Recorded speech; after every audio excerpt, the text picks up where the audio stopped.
Let's learn together. Today this video tutorial is about how to mirror sketch entities.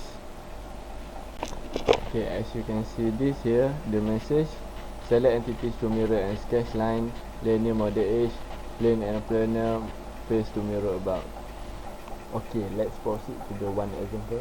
Okay, first select the entities that you want to mirror, and then for the mirror about, you can select this center line. As you can see this, the size of circle is same, and then the length of the circle to the center line is same with the new circle. Okay, let's proceed to the another example. Okay, we select these two circle to mirror, and then select the mirror about. Okay, as you can see this, we have 4 circle with the same size. Okay, for the next example, you can disable the copy, and then click right. So that means the circle will move to the another side that we mirror, which is the circle will not copy. Okay, that's all for my video tutorial.